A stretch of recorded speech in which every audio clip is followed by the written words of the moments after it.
Hi everybody, we're here today to share a recipe, and Edie kind of teased it before. This recipe is from somebody right from Italy, and it's a lasagna recipe, and we're going to share the recipe. I'm going to keep the sauce as close to the original as I can, which I know is not like me, but there are a couple of changes in the whole lasagna part. The big one is that I can't eat cheese. So we're doing something a little different with that part, but I'm keeping it as close as possible. There's a couple little fixes that I had to do, but it's really close. So we're going to start with 3 cans. These are 3 cans of 6-ounce tomato paste. I'm going to put that in here.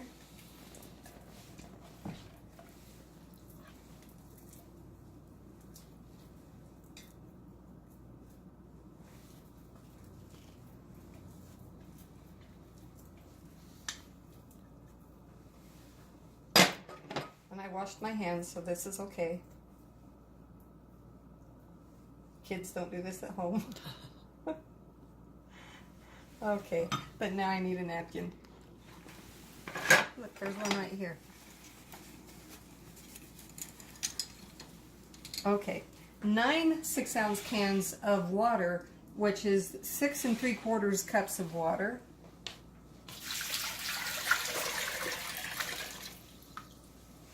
Okay, 2 cloves of garlic. I'm going to use this again, and I think that I read something different today than I read when I used this before, but what I read today is a half of a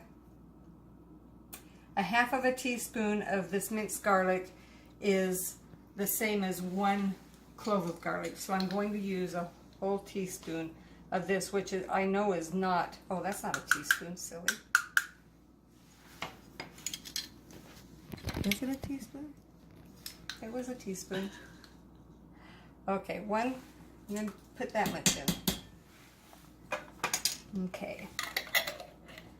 And then 1 teaspoon of salt. This is table salt. We broke the container, not table salt. This is sea salt. We broke the container that it was in, so we had to put it in I was going to say mason jar, but it's a curd jar. So it's 1 teaspoon of salt.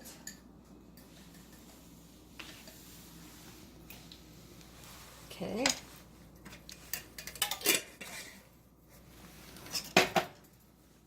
One half teaspoon of pepper.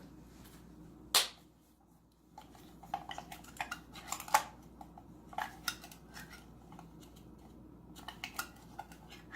hope there's a half teaspoon in here. Okay.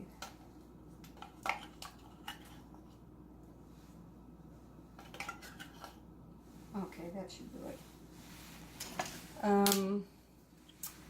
1 bay leaf.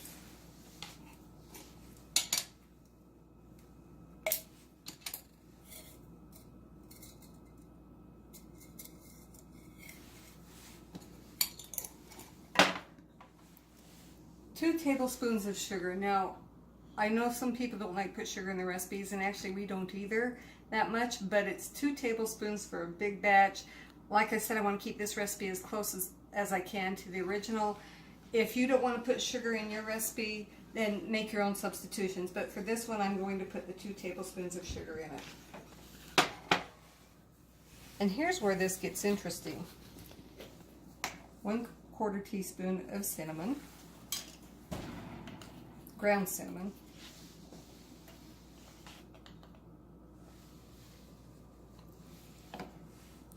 And 6 whole cloves.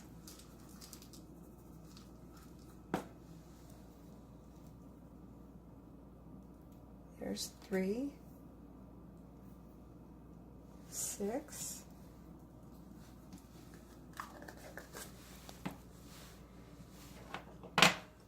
and here's another substitution that I had to make because the store didn't have ground oregano. So I got oregano leaves, crushed oregano leaves.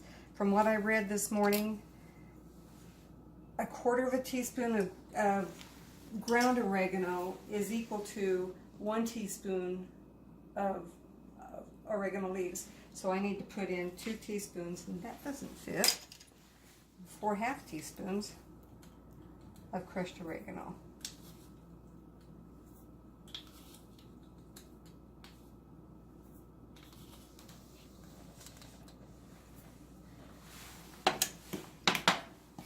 whisk that up a little bit.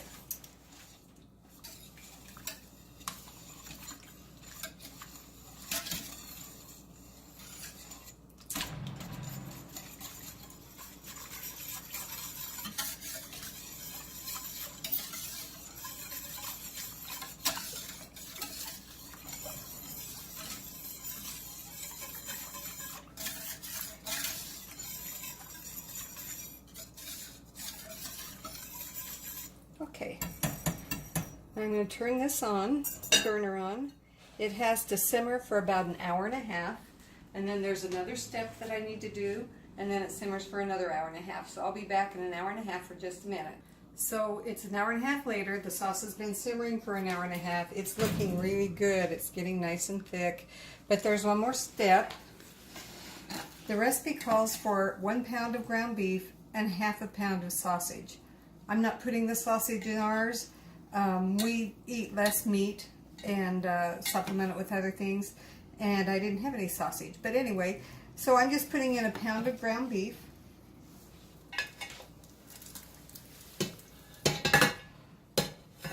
There we go.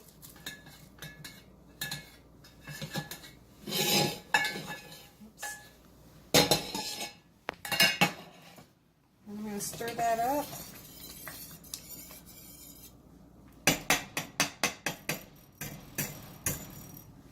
And I'm going to simmer it for another hour and a half, and then I'll be back again. The sauce is finished cooking. It smells wonderful in here. And now I'm going to show you a cool little gadget that my son and daughter-in-law bought me for Christmas one year. I'm going to cut the ends off this zucchini and throw them all over the kitchen. And I'm going to cut it in half. This is awesome. So you stick one end of the zucchini up here. Try not to cut your finger off. And then it came with 3 different blades.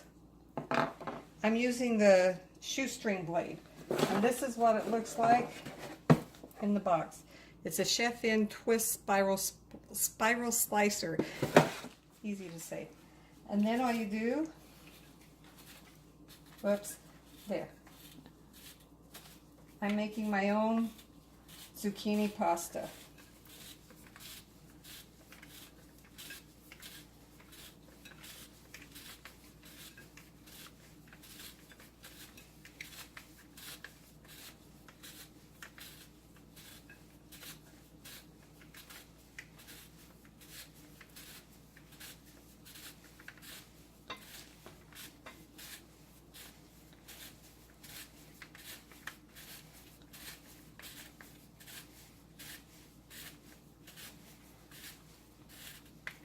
Okay, you get the drift, and then it has this one little thing that comes up too. All right, then what I'm going to do is I'm going to take a little bit of the pasta sauce and just pour it on top. And that's what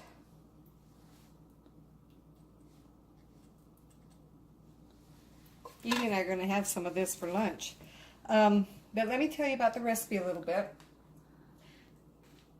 I don't eat gluten. I have gluten sensitivities. I have dairy sensitivities. I've actually made this recipe into the full lasagna recipe before many, many years ago. It's wonderful. We'll put the recipe down below so you can all see it. And you can use it if you'd like. And if you do use it, comment and let us know how it turned out for you. So once I figured out I had a gluten sensitivity, I made the lasagna, but instead of using pasta, I took a zucchini, the whole zucchini, and I sliced it lengthwise. And I put that, layered that on the lasagna instead of the pasta. The only thing about that is that because the zucchini has moisture in it, you have to let it sit before cutting into the lasagna. You have to let it sit in the fridge 1 day so that the lasagna has a chance to absorb the moisture. So now that I don't eat gluten and I don't eat dairy, this is how we're going to eat it. It's just on some spiral sliced zucchini with this cool little tool that Inez and Paul gave me, and the pasta sauce, and man, it smells good. Anyway, so we'll put the recipe, like I said, we'll put the recipe below. If you have any comments on it, then please do so, and you all have a great day.